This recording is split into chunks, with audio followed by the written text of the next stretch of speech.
Welcome to kitchen spark. இன்றைக்கி நம்ம கிச்சனில் என்ன பார்க்க போகிறோம் அப்படின்னு கேட்டிங்கன்னா, தயிர் சாதத்துக்கு வெரைட்டி ரைஸுக்கெல்லாம் பார்த்திங்கன்னா சூப்பரான ஒரு சைடிஷ் தாங்க செய்ய போகிறோம்.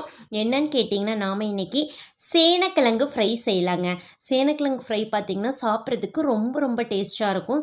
வெரைட்டி ரைஸுக்கு வச்சு சாப்பிடலாம், இன்னும் ரொம்ப டேஸ்ட்டாக இருக்குங்க. ஸோ இந்த சேனக்கிழங்கு ஃப்ரையை நாம் இன்றைக்கி எப்படி செய்யலான்னு பார்க்கலாம். அது பார்க்குறதுக்கு முன்னாடி இன்னும் நீங்கள் நம்ம சேனலை சப்ஸ்கிரைப் பண்ணல அப்படின்னா சப்ஸ்கிரைப் பண்ணிடுங்க. அப்படியே பக்கத்தில் இருக்கிற பெல் ஐக்கானை கிளிக் பண்ணிடுங்க. பாருங்கள், சேனக்கிழங்கை இந்த மாதிரி நீளமாக கட் பண்ணி கழுவி சுத்தம் பண்ணி எடுத்து வச்சுருக்கேன். ஃப்ரை பண்ணுறதுக்கு இந்த மாதிரி நீளமாக இருந்ததுன்னா சூப்பராக இருக்கும் சாப்பிட்றதுக்கும். பாருங்கள், நம்ம நெக்ஸ்ட்டு ஒரு கடாய் எடுத்துகிட்டு சேனக்கிழங்கை நம்ம வேக வச்சு எடுத்துக்கலாங்க.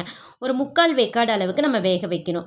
அதுக்காக பாருங்கள், ஒரு பெரிய நெல்லிக்காய் சைஸ் அளவு புளியை கொஞ்சம் நிறைய தண்ணி விட்டு கரைச்சி வச்சுருக்கேன். அந்த புளி தண்ணியை எடுத்துகிட்டு கொஞ்சம் மஞ்சத்தூளும் சேனக்கிழங்குக்கு தேவையான அளவு உப்பும் எடுத்துகிட்டு கொஞ்சம் நல்லா மிக்ஸ் பண்ணி விட்டுட்டு இதை நல்லா வேக வச்சு எடுத்துக்கணுங்க.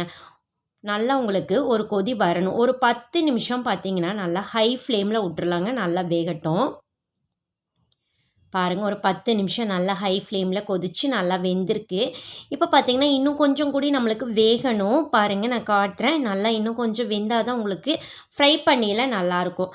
ஸோ பாருங்கள், நசுக்கி பார்ப்போம். இன்னும் கொஞ்சம் வேகலை.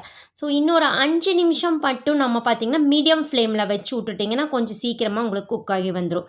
பாருங்கள், 5 மினிட்ஸ் நல்லா மீடியம் ஃப்ளேமில் குக் ஆகிடுச்சு.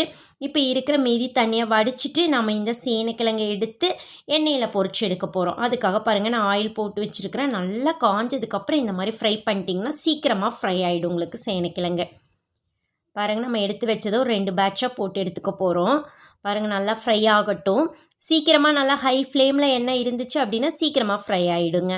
பாருங்கள், நல்லா உங்களுக்கு ஒரு தடவை 2 தடவை நல்லா மிக்ஸ் பண்ணி கொடுத்துருங்க. பாருங்கள், அவ்வளோதாங்க, நல்லா ஃப்ரை ஆகி வந்துருச்சு பாருங்கள். இப்போ எடுத்துக்கலாங்க. இதே மாதிரி மீதி இருக்கிற சேனக்கிழங்கு நான் போட்டு எடுத்து வச்சுக்கிறேன்.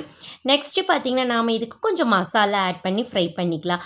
அதுக்காக பாருங்கள், கடாயில் நான் ஆயில் போட்டுட்டு இஞ்சி பூண்டை கொஞ்சம் இடித்து எடுத்துக்கலாங்க. பேஸ்ட்டாக எடுத்துக்க வேண்டாம். இந்த மாதிரி இடித்து கொஞ்சம் 1-2 இடித்து எடுத்துட்டிங்கன்னா சாப்பிட்றப்போ உங்களுக்கு நல்லா டேஸ்ட்டாக இருக்கும். அதுக்கப்புறம் பாருங்கள், நல்லா பொரிஞ்சதுக்கப்புறம் ஒரு கொத்த அளவுக்கு கருகாப்பிலை எடுத்துகிட்டு அதையும் கொஞ்சம் நல்லா எண்ணெயில் பொரிச்சு விட்றலாம். நல்லா பொரிஞ்சதுக்கு அப்புறமா நம்ம சேனக்கிழங்கு ஃப்ரை பண்ணி வச்சுருக்கோம் இல்லைங்க, அதை இதில் நம்ம ஆட் பண்ணிக்கலாம். ஆல்ரெடி நம்ம சேனக்கிழங்குல உப்பு போட்டதுனால உப்பு நம்ம போட அவசியம் இல்லை. இப்போ இதை கொஞ்சம் மிக்ஸ் பண்ணி விட்டுட்டு இதுக்கு கொஞ்சம் மசாலா ஆட் பண்ணிக்கலாங்க. ஒரு 1/2 டீஸ்பூன் அளவுக்கு பார்த்திங்கன்னா கரம் மசாலா எடுத்துக்கலாம். அதே மாதிரி ஒரு 1/2 டீஸ்பூன் அளவுக்கு மல்லித்தூள் எடுத்துக்கலாம். தனி மல்லித்தூள், தனியாத்தூள் எடுத்துக்கலாம். அதுக்கப்புறம் காரத்துக்கு ஏற்ப நீங்கள் மிளகாத்தூள் எடுத்துக்கோங்க. எடுத்துகிட்டு இதை நல்லா மிக்ஸ் பண்ணி விட்ருலாங்க. அவ்வளோதான் மசாலா நம்மளுக்கு. கொஞ்சம் எண்ணெயில் ஒரு 10 மினிட்ஸ் பார்த்திங்கன்னா லோ ஃப்ளேமில் இந்த மாதிரி மிக்ஸ் பண்ணி கொடுத்துட்டே இருங்க. அந்த மசாலா உங்களுக்கு சேனக்கிழங்குனா நல்லா பிடிச்சி வந்துடும். நம்ம தண்ணி எதுவும் ஆட் பண்ணிக்க வேண்டாங்க. நம்ம நல்லா ட்ரையாக ஃப்ரையாக தான் பண்ண போகிறோம். ஸோ அதனால் தண்ணி ஆட் பண்ணாமல் இந்த மாதிரி மிக்ஸ் பண்ணி கொடுத்துட்டே இருந்திங்கன்னா மசாலா நல்லா சேனக்கிழங்குல பிடிச்சிச்சின்னா சாப்பிட்றதுக்கு ரொம்ப டேஸ்ட்டாக இருக்குங்க.